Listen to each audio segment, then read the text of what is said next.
तारीख आने वाला कल एक संगठन के महापर्व के इस दस्ता के नाते भारतीय जनता पार्टी हरियाणा प्रदेश इसको मना रही है। पूरे मुझे लगता है कि विश्व की सबसे बड़ी पार्टी राजनीतिक और एक पहली ऐसी पार्टी है जो अपनी सदस्यता को रिन्यू भी करती है, रिव्यू भी करती है। ये नहीं है कि आपने सदस्य बनाया उसके बाद आपने उसको छोड़ दिया। और हर 5 साल के बाद हमारा इस संगठन का महापर्व चलता है। और इस बार केंद्र ने टारगेट लिया था 10 करोड़ का। 10 करोड़ सदस्य नहीं जोड़ने थे। उसके अंदर हमारे 2 राज्य जिनका भी चुनाव होके हटा है, हरियाणा और जम्मू, उनको अभी इसमें जोड़ा है। और 2 राज्यों के रिजल्ट आज आपके सामने आए हैं। झारखंड और महाराष्ट्र को भी अभी इसमें जुड़े नहीं थे। मणिपुर, पश्चिम बंगाल और पंजाब, अभी यहां भी हमारी सदस्यता शुरू नहीं हुई, लेकिन इसके बावजूद भी हम 10 करोड़ का अपना आंकड़ा क्रॉस कर चुके हैं। हरियाणा में हमें टारगेट मिला था 50 लाख का, और 50 लाख के नाते आज हम 12 लाख से ऊपर जो है कल तक उस आंकड़े को क्रॉस कर चुके थे। और आज एक महापर्व के नाते पूरे हरियाणा में 20,649 बूथ हैं, और सभी को टारगेट दिया है कि इन 2 दिनों के अंदर आप 100 सदस्य इनमें जोड़ें। और अगर एवरेज 100 सदस्य इन बूथों के ऊपर बनते हैं तो 20,60,000 की बढ़ोतरी इस सदस्यता अभियान में इन 2 दिनों में होगी। तो पार्टी ने इसको एक महापर्व के नाते, इन 2 दिनों को सदस्यता महाअभियान बनाने के नाते, कल मोदी जी की मन की बात भी है। सभी कार्यकर्ता साथी 11 बजे मन की बात भी सुनेंगे और वहां से अपने अपने फील्ड में निकलकर हर बूथ में 100 सदस्य जुड़ें। इस नाते आज मुझे भी कुरुक्षेत्र जिले में आने का मौका मिला, और कुरुक्षेत्र की हमारी 4 विधानसभाएं हैं, जिनमें से मैं 2 विधानसभाओं में अभी होके आया हूं। शाहबाद और लाडवा के बबैन खंड में मैं होके आया हूं। अभी यहां से थानेसर का जो बाजार है, उसके बाद पेहवा के अंदर इस्माइलाबाद। तो 4 विधानसभाओं का आज एक राउंड लगाकर कार्यकर्ताओं में जोश है, पूरे उत्साह के साथ कार्यकर्ता लगा हुआ है। और इन 2 दिनों का लक्ष्य उनको दिया है कि हर बूथ के ऊपर आपके 100 सदस्य जो हैं जुड़ने चाहिए। मुझे उम्मीद है कुरुक्षेत्र जिला अपने इस टारगेट को पूरा करेगा।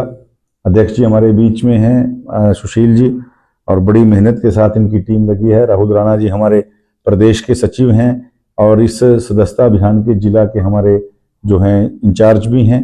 रवि बतान जी पार्टी के कर्मठ कार्यकर्ता जो पूर्व में जिलाध्यक्ष रहे हैं। बड़ी मेहनती टीम यहाँ पर उपस्थित है। तो मैं इसी नाते आज आया हूँ, और मुझे 2 विधानसभाओं को देख के लगा है कि हम टारगेट को अपने अचीव करेंगे। तो आपका कोई सवाल? जी, हमने हर विधानसभा में 50,000 मिनिमम जो सदस्य बने टोटल, ऐसा एक टारगेट जो है, यानी 2 लाख का टारगेट हमने। लेकिन वैसे हम टारगेट को उसको बढ़ाएंगे जितनी वोट्स हमें पड़ी हैं। या मान लीजिए इस तरह मुख्यमंत्री जी को 17,000 से ऊपर वोट मिली, शाहबाद के अंदर हम 54,000 वोट मिली, तो हम टारगेट यही कर रहे हैं कि जितनी वोट हमें मिली है कार्यकर्ता वहां तक पहुंचने की कोशिश करे, जितनी वोट मिली है उतने सदस्य बने। तो लोकसभा चुनाव और तो संगठन का प्रोसेस है। आपने माननीय हमारे प्रदेश अध्यक्ष जी का बयान सुना होगा कि अभी उनको वेट करना पड़ेगा। प्रोसेस के थ्रू ही अनापति लेकर केंद्र से बात करके, ऐसा नहीं है कि वो अपनी मर्जी से चले गए अपनी मर्जी से आ जाएंगे, ऐसा बिल्कुल भी कुछ नहीं है। पार्टी, भारतीय जनता पार्टी कार्यकर्ता आधारित अनुशासित पार्टी है, और अनुशासन ही हमारी पार्टी की सबसे बड़ी ताकत है। और माननीय प्रदेश अध्यक्ष जी के एक बयान ने इस बात को तो बड़ा क्लियर कर ही दिया था। उन्होंने भी बड़े स्पष्ट रूप से कहा था कि एकदम से बागियों के लिए भी जगह नहीं है, जहां हैं वहीं ठीक है, वहीं रहें। हम इसलिए और नए कार्यकर्ताओं को जोड़ेंगे। काम करने वाले कार्यकर्ताओं की कहीं कमी नहीं होती। नया आदमी भी कई बार ऐसा काम करता है जो आपके भागने वाले साथियों से ज्यादा काम नया कार्यकर्ता कर देता है। चुनाव के अंदर, विधानसभा के अंदर हमें ऐसे कई कार्यकर्ता साथी समाज से नए लोग जुड़े हैं, जिन्होंने पुरानों से भी ज्यादा, जो भाग गए हैं उनसे भी ज्यादा मेहनत करके इस चुनाव में जिताने का, सरकार को लाने का काम किया। 2 राज्यों के चुनाव का देखिए, लगातार पूरा देश नरेंद्र मोदी जी की नीतियों को लेकर, भारतीय जनता पार्टी की नीतियों को लेकर आज लगातार तीसरी बार केंद्र के अंदर सरकार बनना, लगातार हरियाणा के अंदर तीसरी बार सरकार बनना, ये अपने आप में गैर कांग्रेसी सरकार केंद्र में लगातार तीसरी बार पहली बनी है। और हरियाणा के इतिहास में पहली बार हुआ है कि कोई सरकार जो है एक दल की लगातार तीसरी बार आई है। और केंद्र में माननीय नरेंद्र मोदी जी की नीतियों का और हरियाणा में नायब जी के नेतृत्व का कमाल है। और हम तो समझते हैं कि हरियाणा के कार्यकर्ताओं ने नायब जी के नेतृत्व के अंदर इन दो राज्यों की जीत की नींव भी रखी, क्योंकि जब सब बोलते थे लोकसभा के बाद थोड़ा सा निराशा था, लेकिन हरियाणा को कोई भी साथी सरकार की वापसी नहीं बता रहा था। कोई चैनल, कोई सर्वे एजेंसी, सब लोग, राजनीतिक पंडित भी भारतीय जनता पार्टी को इस रेस से बाहर बता रहे थे। लेकिन दोनों बार से ज्यादा बहुमत के साथ भारतीय जनता पार्टी जो है तीसरी बार लगातार सरकार में आई है। और मैं समझता हूँ महाराष्ट्र के नतीजों के ऊपर हरियाणा के कार्यकर्ताओं की मेहनत का असर भी पड़ा है। और निश्चित रूप से बड़ा कार्यकर्ताओं के लिए और नेताओं के लिए बड़ा उत्साह वाला दिन है कि इस प्रकार महाराष्ट्र जैसे राज्य के अंदर लगातार जिस प्रकार से बड़ा झूठ कांग्रेस की तरफ से, एनसीपी की जो उनकी शरद पवार जी या उद्धव ठाकरे जी वैसे वेंडेटा पॉलिटिक्स के नाते, धन बल के नाते, धमकाने के नाते, अफवाहें फैलाने के नाते क्या कुछ नहीं किया, उसके बाद भी भारतीय जनता पार्टी के ऊपर, नरेंद्र मोदी जी की नीतियों के ऊपर विश्वास किया, तो हर प्रत्येक देश के प्रत्येक कार्यकर्ता के लिए खुशी की बात है। अगर देखें तो ये बीजेपी कभी प्रेशर डालने वाली राजनीति नहीं करती। और मुझे समझ नहीं आता कि आप पे ये खबरें कहाँ से आती हैं। आप ही लोग भारतीय जनता पार्टी को बिल्कुल मरा हुआ मान रहे थे, बड़ी बढ़ा चढ़ा के कांग्रेस की आप ही लोगों ने बातें की थी। ये आप जैसे लोगों के ऊपर भी कार्यकर्ताओं की मेहनत का एक चोट है, जो किसी एक दल के प्रभाव में आके, ये सवाल भी आपका बड़ा बायस्ड है, ये कार्यकर्ताओं का सवाल नहीं हो सकता। और कार्यकर्ताओं को टिकट देना न देना पार्टी का एक विशेषाधिकार है, उसके अंदर कोई बाहर का कार्यकर्ता, बाहर का आदमी टिप्पणी नहीं कर सकता। जहां तक लोकसभा की बात है, परिस्थितियां हर सीट की अलग अलग होती हैं। मेरे यहाँ पर बहुत सी अलग परिस्थितियां थी, थानेसर में अलग परिस्थितियां थी, शाहबाद के अंदर अलग परिस्थितियां थी। कार्यकर्ताओं ने बहुत मेहनत की है। मुझे भी पिछली बार से 9,000 वोट फालतू आई है। पिछले चुनाव में मैं जीता था, उससे 9,000 वोट फालतू आई है। तो परिस्थितियों के नाते चुनाव लड़ा जाता है सर्वे के अंदर। और अगर कोई एक व्यक्ति अगर कहे कि मैं भारतीय जनता पार्टी को मजबूर करके, या मैं इतना मजबूत हो गया हूं कि भारतीय जनता पार्टी से छीन के टिकट ला सकता हूं, वो उसकी गलतफहमी है, वो बिल्कुल अनजान व्यक्ति है। और मैं आपसे भी निवेदन करूंगा कि इतना बाइस्ड होकर सवाल आपको नहीं पूछना चाहिए। जी, आपके उन्होंने अपनी कॉल दी है, और जो भी इसके अंदर हरियाणा राज्य की सरकार है या पंजाब की सरकार है, जिन्होंने कदम उठाने के आवश्यक कदम उठाएंगे। किसान साथी दिल्ली जाए, उनको रोक कौन रहा है?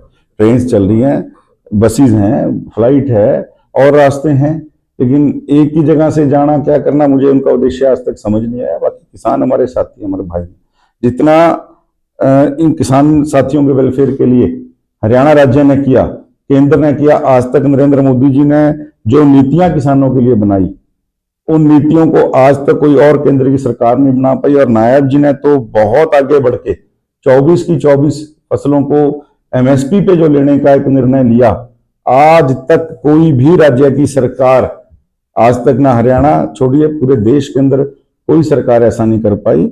लगातार उनको जिस प्रकार सूखे के नाते पैसे डाले गए, अभी जो पराली है उसकी बेलिंग के लिए पैसे डाले गए, ये पहली बार और हरियाणा के अंदर हुआ है जो किसान साथियों के लिए।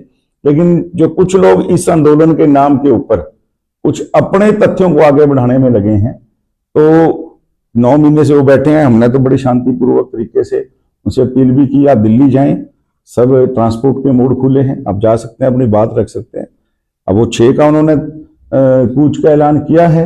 जो भी इसके अंदर राज्य सरकार या जो भी उनका आपसी बातचीत हो रही है, जो भी जैसे भी कदम होगा तय करें। देखिए, पंजाब के अंदर अगर आप देखेंगे, जब से आम आदमी पार्टी की सरकार आई है, एक एजेंडे के नाते वो लोग काम कर रहे हैं। और एजेंडा केवल एक है कि हमें बाय हुक बाय क्रुक सरकार में रहना है। पंजाब के लॉ एंड ऑर्डर से, पंजाब की खुशहाली से, पंजाब की तरक्की से उनको किसी को कुछ नहीं लेना। केवल सरकार में कैसे बने रहें, मुफ्त की कुछ रेवड़ियां, बांट के, और उन्होंने पंजाब के लॉ एंड ऑर्डर को भी स्टेक पे रख दिया, जबकि पंजाब बॉर्डर स्टेट है। पंजाब के अंदर तो लॉ एंड ऑर्डर का संभलना बहुत ज्यादा जरूरी है। वैसे तो हर स्टेट में लॉ एंड ऑर्डर संभलना चाहिए, लेकिन पंजाब में तो क्योंकि वो बॉर्डर स्टेट है, संभलना बहुत ज्यादा जरूरी है। लेकिन ये लोग केवल अपनी पॉलिटिक्स की दुकान को आगे बढ़ाने के लिए, आम आदमी पार्टी के नेता अपनी सरकार को बचाने के नाते ही एक्ट कर रहे हैं। आम जनता के जान माल से उनको कुछ लेना देना नहीं। देखिए, मेरा बड़ा क्लियर कहना है जी कि चंडीगढ़ जो है दोनों का साझा सूबा है, इसमें कोई दोहराई वाली बात नहीं है। 60-40 का जो समझौते का फॉर्मूला लागू हुआ था, उसको पंजाब ने आज तक लागू नहीं किया।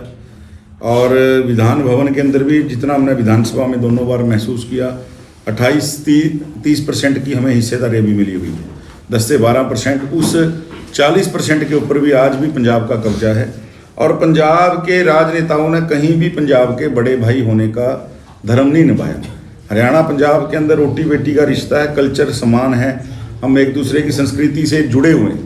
और उसके बाद भी पंजाब के राजनेताओं ने इन दो मुद्दों के ऊपर अपनी राजनीति को जिंदा रखा, SYL और चंडीगढ़। और आज भी वही चीज़ें बदस्तूर जारी हैं। माननीय सुप्रीम कोर्ट के कितने ऑर्डर के बाद ना SYL का उन्होंने मसला हल किया और ना ही वो चंडीगढ़ का मसला हल करेंगे। अपनी सरकार की नाकामियों को छुपाने के लिए बड़े ज़ोर ज़ोर से पंजाब के जो हुक्मरान हैं, पंजाब के नेता हैं, वो चंडीगढ़ के मसले को उठाते रहे हैं। जब एक फार्मूला बना, चंडीगढ़ की स्थापना जब हुई, आप उन सब फार्मूलों को भी नज़रअंदाज करके अगर एक धक्केशाही की राजनीति करने चाहते हैं तो हरियाणा कमज़ोर राज्य नहीं है।